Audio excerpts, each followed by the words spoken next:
বিসমিল্লাহির রহমানির রহিম। আসসালামু আলাইকুম প্রিয় শিক্ষার্থী, আপনাদেরকে Mashiur English for the common people সুস্বাগতম।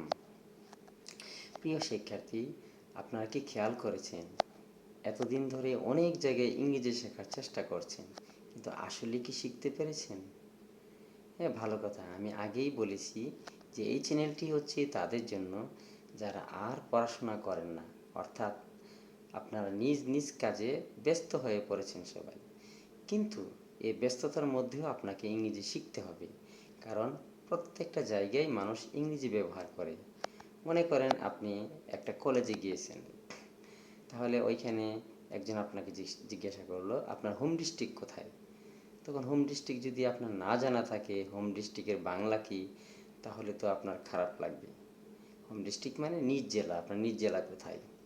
আপনি একটা হসপিটালে গেছেন, আপনাকে বলল যে পেশেন্ট কার। আপনি যদি না জানেন পেশেন্ট মানে রোগী, রোগী কার, এটা না জানা থাকলে আপনার নিশ্চয়ই খারাপ লাগবে যে আমি এটা জানি না। একইভাবে আপনি কোনো রেস্টুরেন্টে গিয়েছেন, রেস্টুরেন্টের খাবার কিন্তু ইংলিশে লেখা থাকে সব। আপনার যদি জানা না থাকে ওই ইংলিশগুলো, খাবারের নামগুলো, তাহলে ওইখানেও আপনার একটু খারাপ লাগবে।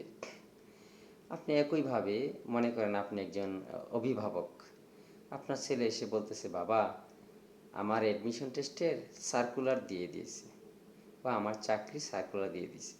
তখন আপনি জানেন না সার্কুলার মানে কি। সার্কুলার মানে বিজ্ঞপ্তি, আমার চাকরি বিজ্ঞপ্তি হয়ে গেছে।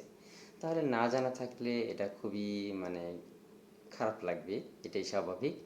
তো এরকমভাবে আরও নানান জায়গায় আপনাকে ইংরেজির মুখোমুখি হতে পারে। যেমন আপনি একজনকে খুঁজতে গেছেন যে ডক্টর পিন্টু কোথায় আছেন। তো একজন বলল ডক্টর পিন্টু অপারেশন থিয়েটারে অ্যাসিস্ট করতেছেন। এই হসপিটালে কিন্তু এই ইংরেজি শব্দগুলো খুব ব্যবহার করে মানুষ। অ্যাসিস্ট করতেছেন, অ্যাসিস্ট মানে কি? অ্যাসিস্ট মানে সাহায্য করা, অর্থাৎ ডক্টর পিন্টু অপারেশন থিয়েটারে সাহায্য করতেছেন। তাহলে এই অ্যাসিস্টের অর্থ সাহায্য করা, এটা জানা থাকতে হবে।